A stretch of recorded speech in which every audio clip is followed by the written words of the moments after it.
Hi, this is Vishnu Parasuraman for 5 Reasons Sports in Miami, joined by the Director of Motorsport for Pirelli, Mario Isola. Mario, thank you for joining me. Thank you for the invitation.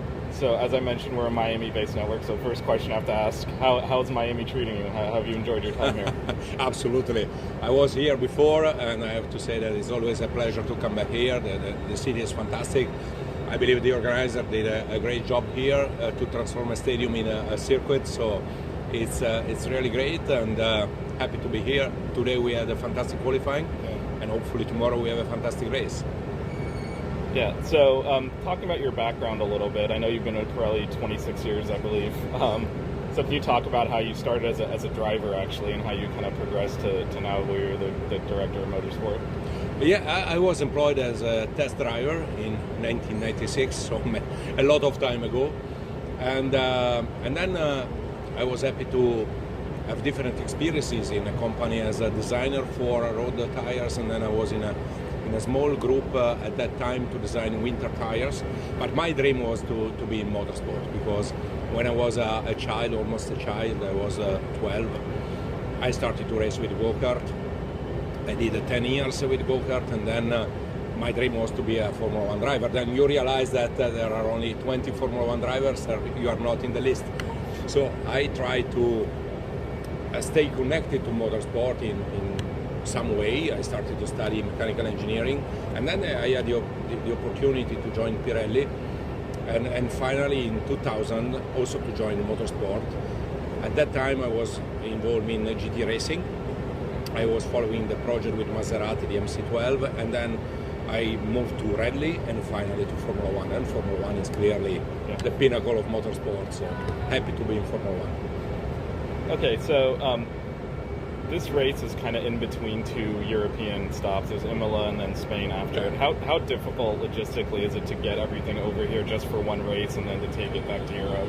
But it's not that. It's difficult because the calendar is now 23 races, and obviously it requires a lot of organization. Consider that before Imola we were in Melbourne, so it's another long way from Europe. We are very well organized. We have kits with equipment traveling the world. We sea freight most of our equipment, and obviously we sea freight also the tires, and so it's complicated to organize the logistics, especially now after the pandemic. It is becoming more complicated, but we did it, and I mean it's a very nice championship. 23 races are quite a lot, but it's good to travel around the world. United States are a really important market for Pirelli, and we are happy to have a second race here in Miami, and next year also a third race in Las Vegas. So speaking of the Miami track, it's a new track, new asphalt. A lot of the drivers said it was kind of different than the normal asphalt they're used to. How challenging is that for a tire manufacturer to kind of get it to work and to select? I know you guys selected C2 to C4. Can you talk about kind of how you chose that range? Yeah. The biggest difficulty is to select the tires when you have limited information. We rely on simulations that are coming from the teams to understand the layout severity, and then we were in contact also with the local promoter and the company that made the asphalt in order to understand the characteristics, and then to decide the three compounds for the selection. In general, if we lack of information, we try to stay a little bit on the safe side the first time, and then to adjust the selection for the following year if necessary. In this case, I believe that C2, C3, C4 are a good selection, because we have seen all the three compounds have been used, and probably tomorrow during the race we will see also different strategies in place. So how difficult is it to simulate the heat and humidity in Miami? It's kind of a different climate than I think you're used to driving on.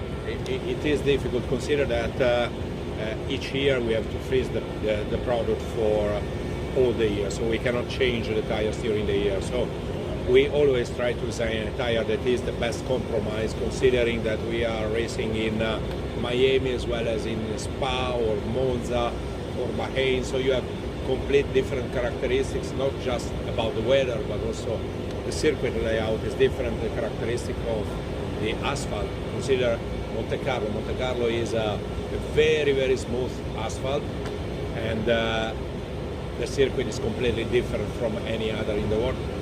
Here we found some characteristics that are different compared to other circuit. You mentioned the tarmac. The tarmac is quite unique, I would say. They have used an aggregate that is different with this treatment on the surface.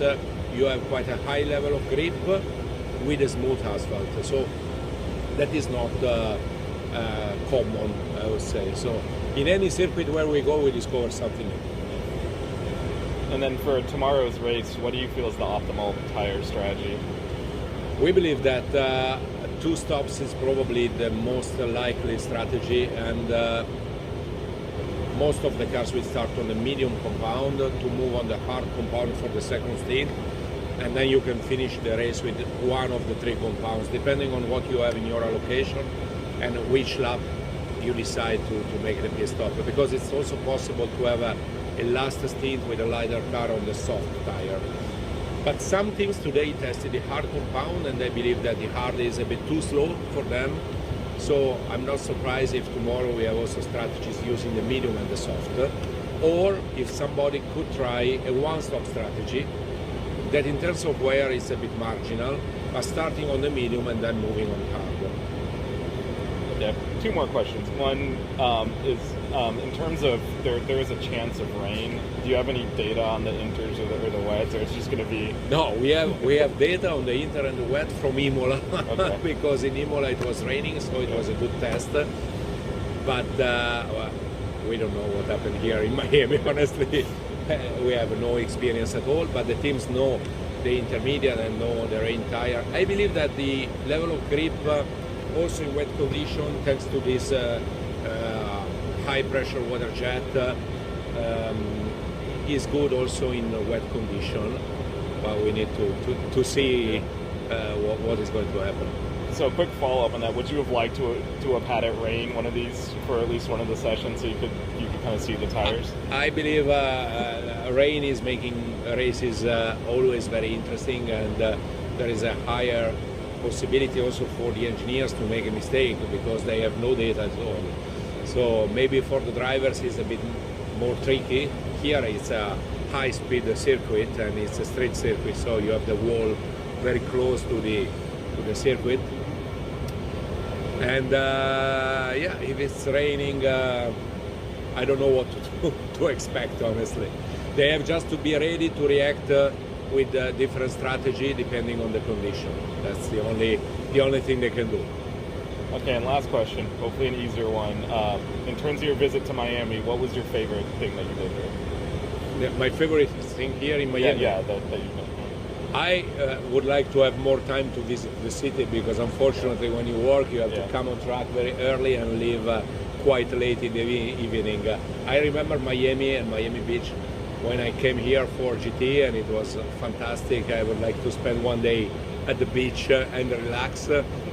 The city is full of you have everything here. You can enjoy, you can visit different places. You can go to very good restaurants. I mean, you can really enjoy life in Miami. And I believe the message from this race is quite clear, and it's good to be here and visit this fantastic place. Okay, well, thank you very much for Thank you. talking.